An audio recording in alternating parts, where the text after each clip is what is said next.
What's up everybody? It's Saturday and it's kind of an interesting Saturday because instead of going out and going on an adventure and going to the beach, I'm actually at the tattoo shop today and I'm gonna get tattooed.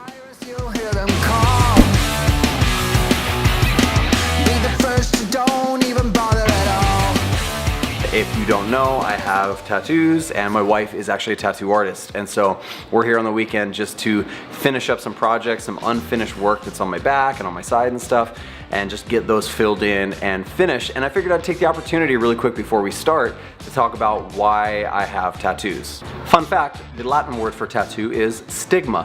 Why did I start getting tattoos? I got my first tattoo when I was 17. I got this weird little fish thing in here. And I didn't know what I wanted to get. I just wanted to get something with my brother. So it was like kind of like a fun moment. I started to get more. I got like a whole sleeve. That was kind of like my next step into it.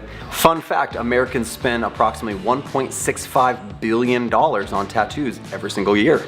Although some tattoos that I got early on were meaningful, a lot of them were just kind of what I thought looked cool.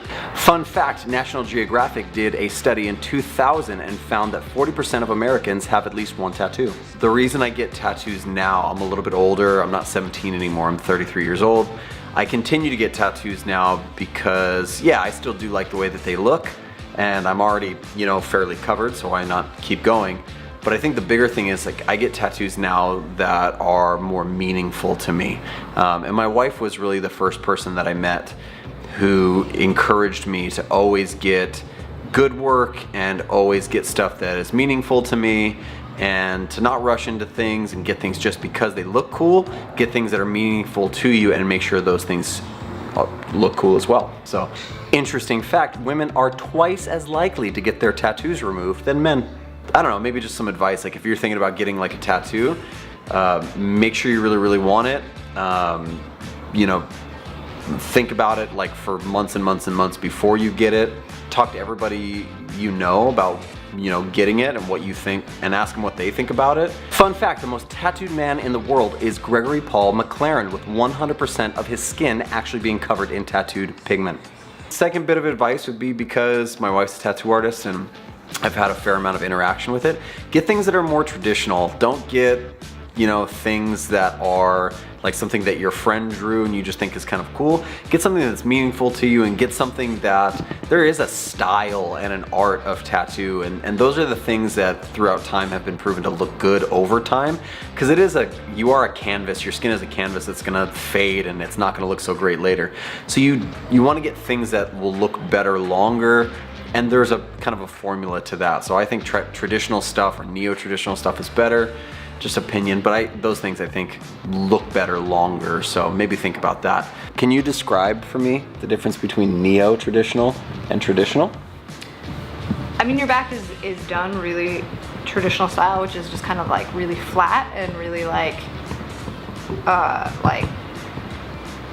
bold outlines, bold color. It's not like shaded realistically or anything like that. Okay. And so I'm kind of trying to decide how I want, like if I want the shadings to be like a little bit more neo-traditional, a little bit more kind of realistic, or if I want to keep it just super flat and just like bright colored. Can I ask you what makes you make those creative decisions? Preference, I guess. I don't know. Just preference? Yeah. Okay. This is one of my favorites because this piece right here is actually a Father's Day present. So she did this piece for me and then she actually tattooed this for me on my calf, which is a quote from 1 Timothy. So it's one of my most favorite tattoos that I have. One, because it just stands for something awesome and biblical, and two, it was a gift from my wife. And so and then she stole it. She tattooed it on somebody else. No, I stole it and brought it to the tattoo shop. Fun fact, a tattoo machine has 4 parts: the needle, the tube that holds the needle, the electric motor, and a foot pedal for the most part, like a sewing machine that makes it start and stop.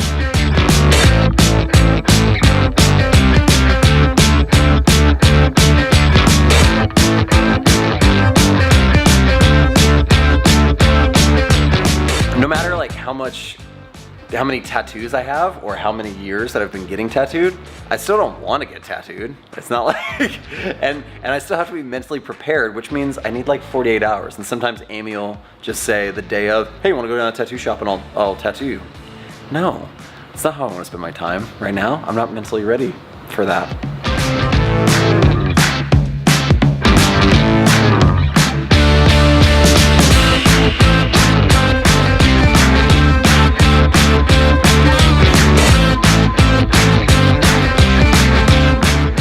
That happens is when you're married to a tattoo artist who has to look at the artwork on you all the time, then what happens is she gets really nitpicky and she looks at the lines and the work that she's done, and she never gets the new stuff. She just always has to touch up the old stuff. That is not true. She always has to touch up the old stuff. It is true, and it's not fair. That's not true. Being married to a tattoo artist is different than just knowing a tattoo artist or going into a tattoo artist. They just want to get the work done and send you out, whereas my wife wants to take 2 steps forward, 1 step back, and make things look perfect and perfect and perfect. Not true. It's true.